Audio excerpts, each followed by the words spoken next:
Episode की शुरुआत में हम देखते हैं कि तानजीरो नीचे गिरते ही कहता है, नेजुको प्लीज मुझे माफ कर देना, ये सारी मेरी गलती है, और बेहोश हो जाता है। और तभी उसे एक सपना आता है जहाँ नेजुको उसे कहती है, आपको किसी बात के लिए सॉरी कहने की जरूरत नहीं है। आप क्यों हमेशा अपने आप को ब्लेम करते रहते हो? अगर हम गरीब हैं तो इसमें आपकी क्या गलती है? इसके लिए अगर आप सॉरी मांगोगे तो इसका मतलब है कि आप फादर को बीमार होने के लिए ब्लेम कर रहे हो। उन्होंने बहुत मेहनत की है, बस वो काफी नहीं था। हम है तो इंसान ही, हमारे हाथ में सब कुछ नहीं होता। चाहे दुनिया हमारे खिलाफ हो, इससे कोई फर्क नहीं पड़ता। बस हमें इकट्ठे आगे बढ़ते जाना चाहिए और जरूरत पड़ने पर लड़ना चाहिए। और इसके लिए आपको माफी मांगने की जरूरत नहीं है। मैं चाहती हूँ कि आप इसे समझें कि मुझे कैसा महसूस होता है। तभी तानजीरो को होश आ जाता है और वो देखता है कि आसपास सब कुछ तबाह हो चुका होता है और सोचता है, आखिरकार ये कैसे हो गया? मैं बस यही उम्मीद करता हूँ कि जो लोग यहाँ रहते थे वो यहाँ से चले गए हों। तभी वो नेजुको को चेक करने लगता है, पर उसे सेफ देखकर वो रिलैक्स हो जाता है। पर जैसे ही वो दूसरी तरफ देखता है तो वही राक्षस उसके सामने होता है और वो कहता है, मैं हैरान हूँ कि तुम अब तक जिंदा हो। तुम बहुत लकी हो। वो अलग बात है कि तुम्हारे पास लक के अलावा कुछ नहीं है।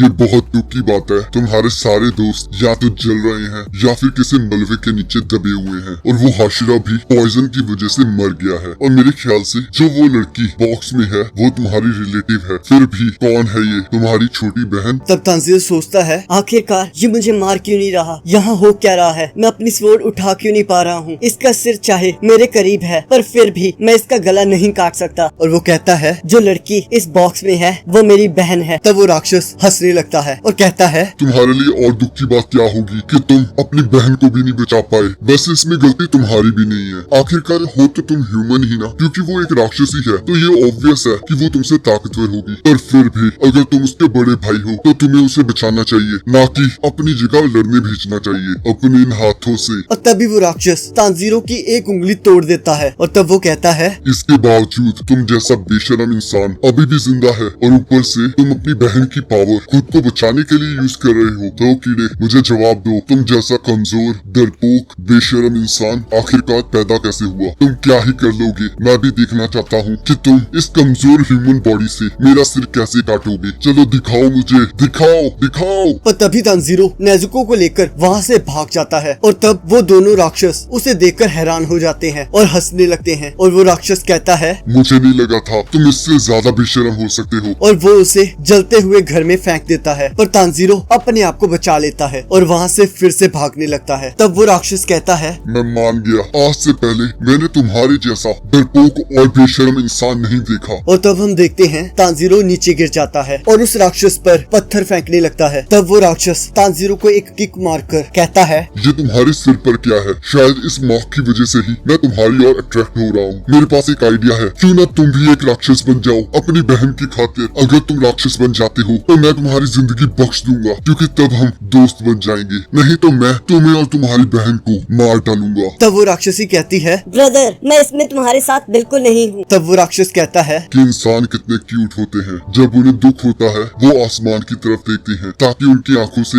एक भी आंसू न निकले। तब तानजीरो कहता है, ये पूरे समय मैं बस इसी का इंतजार कर रहा था। और तब तानजीरो अपना सिर उस राक्षस के सिर पर मारता है। तब वो राक्षस सोचता है, क्या तुम इतनी देर से इस चीज का इंतजार कर रहे थे? तब वो राक्षस अपने आप को संभाल नहीं पा रहा होता और वो राक्षसी कहती है, ब्रदर अपने पैरों पर खड़े हो जाओ। तब वो राक्षस सोचता है, आखिरकार मुझे हो क्या रहा है? इसने तो बस मुझे एक मामूली सा हिट ही किया है। पर तभी वो राक्षस देखता है उसके पैर पर वो कनाई लगी होती है। और तब वो सोचता है, ये इतनी देर से इस किनारे को ढूंढ रहा था। और हम देखते हैं तानजीरो उस राक्षस पर हमला करने वाला होता है। और वो राक्षस सोचता है, तुम अभी भी कमजोर हो। जब तुम्हारी 3 लोग मदद कर रहे थे तुम तब भी मुझे नहीं हरा पाए, तो तुम अब की कोशिश कर रहे हो। तुम क्यों नहीं हार मान लेते? और तब हम देखते हैं तानजीरो अपने हीनोकामी काकरा से उस राक्षस के गले पर हमला कर देता है। और तभी वो राक्षसी ब्रदर ब्रदर चिल्ला रही होती है। और तब तानजीरो को लगता है कि जैसे नेजुको उसे बुला रही है। और तब वो उस राक्षस में अपने आप को देखता है और सोचता है, अगर मैं भी उस दिन अपनी बहन के साथ राक्षस बन गया होता तो आज मैं इनकी जगह होता। पर मैं बहुत लकी था कि मैं ह्यूमन ही रहा। पर अगर मैं सच में राक्षस बन जाता तो मुझे यकीन है कोई ना कोई डेमन स्लेयर में से इंसानियत के भले के लिए मुझे मार ही देता। और तब तानजीरो अपनी पूरी पावर से उस राक्षस का गला काटने लगता है। तब वो राक्षसी कहती है, ब्रदर उठ जाओ, तुम इस मामूली से इंसान से अपना गला नहीं कटवा सकते। और वो तानजीरो पर हमला करने लगती है। और तभी हम देखते हैं जेनित्सु अपनी गॉड लाइक स्पीड को एक्टिवेट कर लेता है जिसकी वजह से वो पहले से भी ज्यादा ताकतवर हो जाता है और वो अपनी पूरी स्पीड से उस राक्षसी का गला काटने लगता है। तब जेनित्सु सोचता है मुझे इसे काटना ही होगा। मेरी बॉडी अकेले 2 बार ही गॉड लाइक स्पीड को यूज कर सकती है और पहली मैंने उस मलबे से निकलने में यूज कर दी है। अब मेरे पास ये आखिरी चांस है। तांजीरो ने बड़ी मुश्किल से ये पॉसिबल किया है कि वो उस राक्षस का गला काट सकता है, तो जो मर्जी हो जाए मुझे इस राक्षसी का गला काटना ही होगा। और तभी हम देखते हैं वो राक्षस अपनी पूरी ताकत से उस किनारे को अपनी बॉडी से निकाल देता है और अपनी ब्लड डीमन आर्ट से तांजीरो पर हमला करने लगता है और अपना गला कटने से बचा लेता है। और तब तांजीरो और वो आपस में लड़ने लगते हैं। तब तांजीरो सोचता है ये पॉइजन से पूरी तरह से रिकवर कर चुका है और मुझे हार नहीं माननी है। और जैसे ही वो राक्षस तांजीरो पर हमला करने लगता है, साउंड हाशिरा उसे फिर से बचा लेता है, जिसे देखकर वो राक्षस और तांजीरो दोनों हैरान हो जाते हैं। तब वो राक्षस सोचता है ये अभी तक मरा नहीं, ये कैसे हो सकता है? पर इसका दिल तो धड़कना बंद हो गया था। अब मुझे समझ आया, इसने जानबूझ के अपने दिल को बंद किया था ताकि ये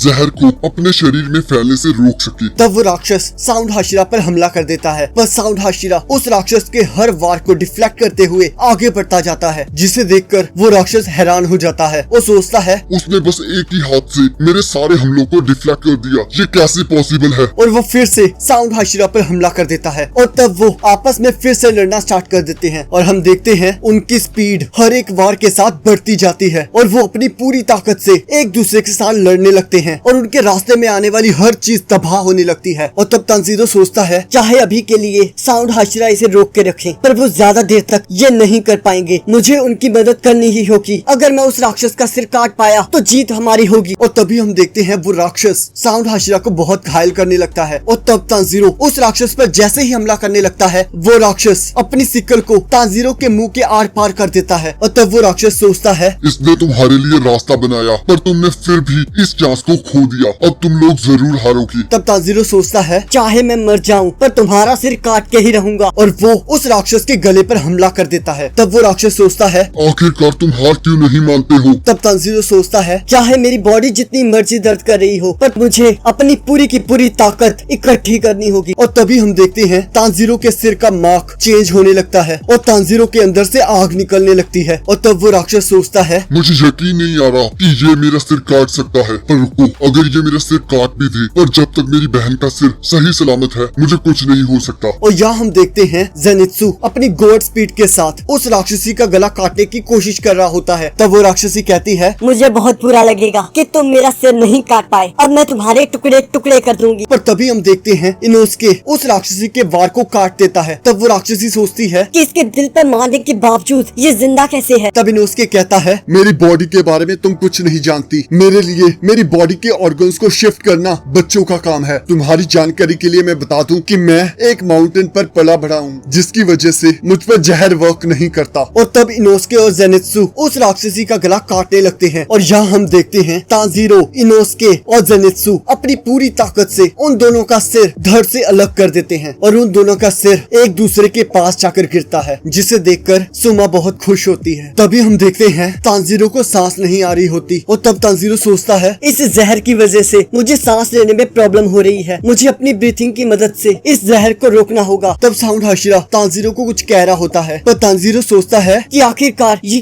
क्या रहे हैं, कहीं इसका मतलब ये तो नहीं कि मैं उस राक्षस का सिर नहीं काट पाया। तभी साउंड हाशिरा कहता है यहाँ से भागो। और यहाँ हम देखते हैं वो राक्षस अपनी ब्लड डीमन आर्ट से अपने आसपास की हर चीज को तबाह कर देता है। और इसी के साथ एपिसोड खत्म हो जाता है। अब अगले एपिसोड का लिंक आपकी स्क्रीन पर आ रहा होगा, आप उस पर क्लिक करके अगले एपिसोड को देख सकते हो।